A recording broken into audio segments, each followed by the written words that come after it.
Greetings, this is Michael C. Phillips from northern Thailand, and here I am out in my backyard. This is another art video, and today I'm going to talk about two statements. I just think common sense would erase these, but I will talk about them in a minute. A little bit of an idea of what northern Thailand might look like. Now as we get closer, you can see the studio, see the bamboo. That's our yard, and that's my studio right there. And we'll be going up there to complete the video. So I don't know if you can see it real well, but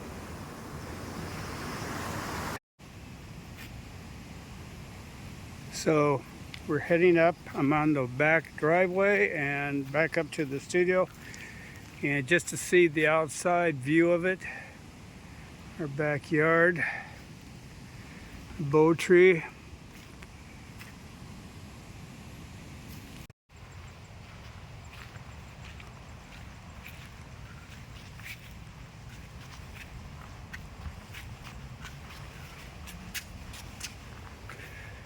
So we're back in the studio, and we will do our talk inside here.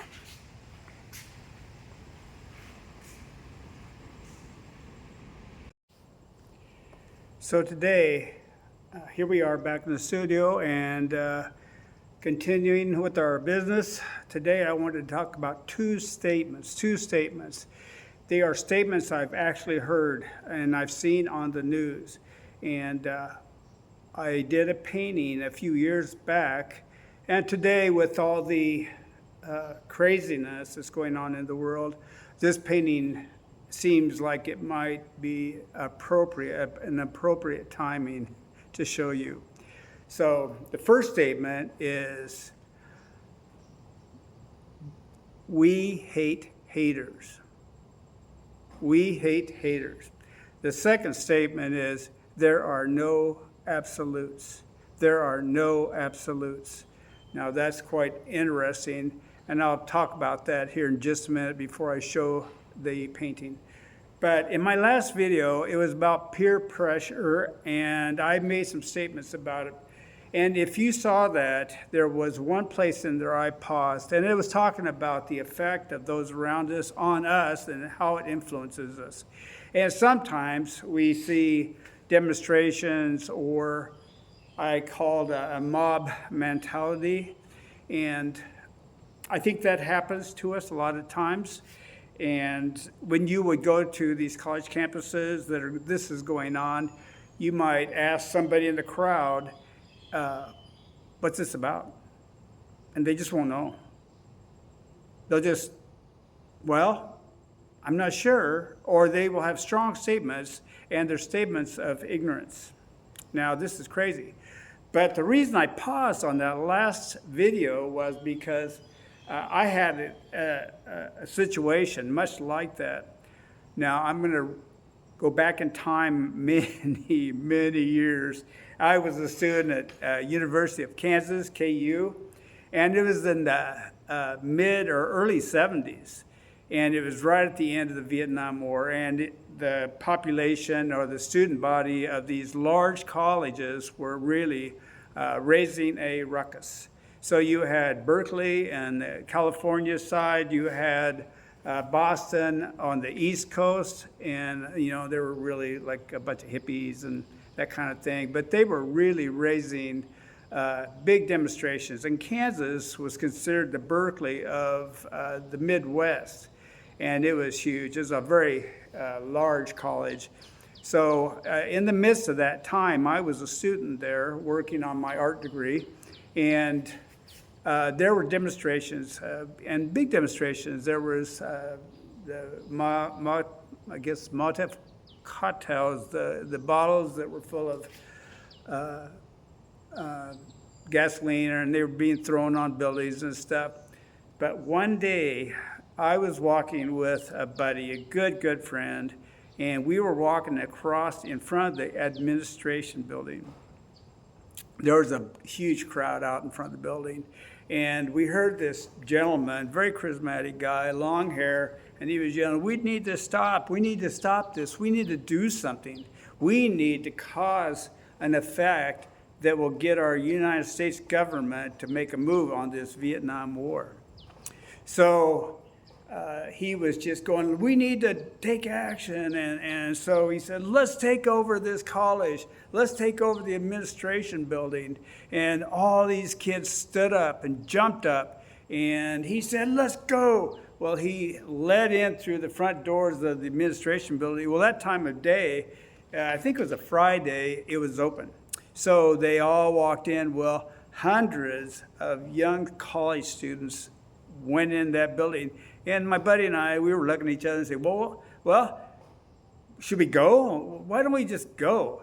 Well, we were thinking, really, I didn't have a clue of the politics at that time.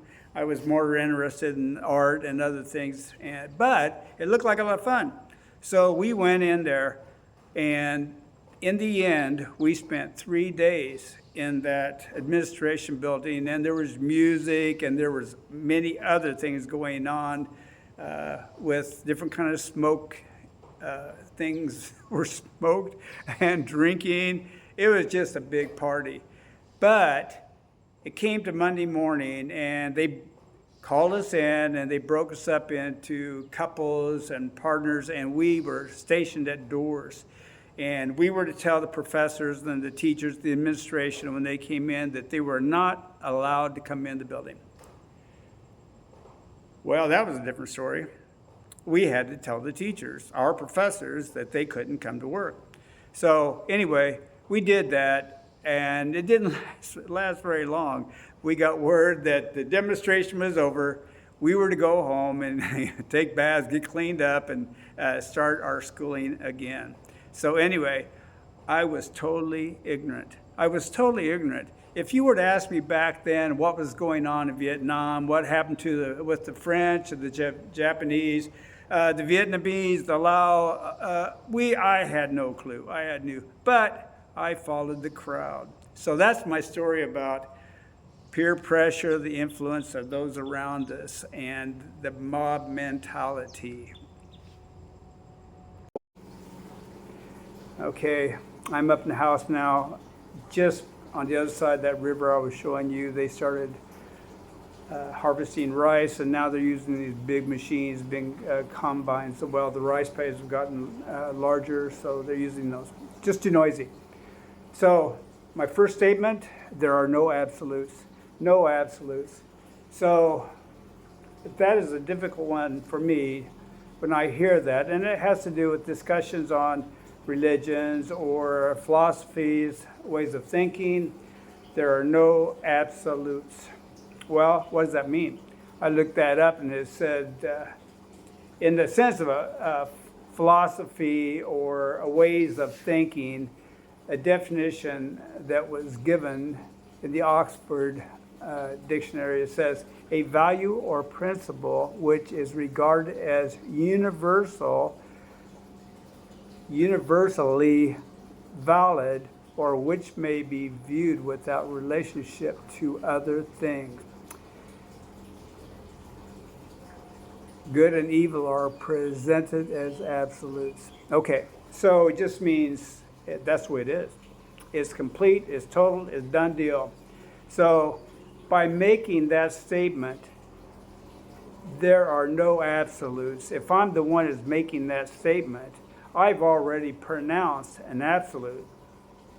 Now, how could I miss that? If I'm saying there are absolutely no absolutes, I've already lost my argument, because there are no absolutes. So, but people use that. Okay, so I'm just going to leave that at that. There are no absolutes. The second one is we hate haters. We hate haters. So what is that person saying that? And I actually saw this. It was on a sign. We hate haters. This is a couple years ago, and I don't even remember where, but it's a demonstration in the United States, and that was a sign that was used. But what does that mean? Does that mean you hate yourself? because you're pronouncing hate over something. So I hate haters. So the painting that I'm going to show you here is a statement on that, and just kind of fun.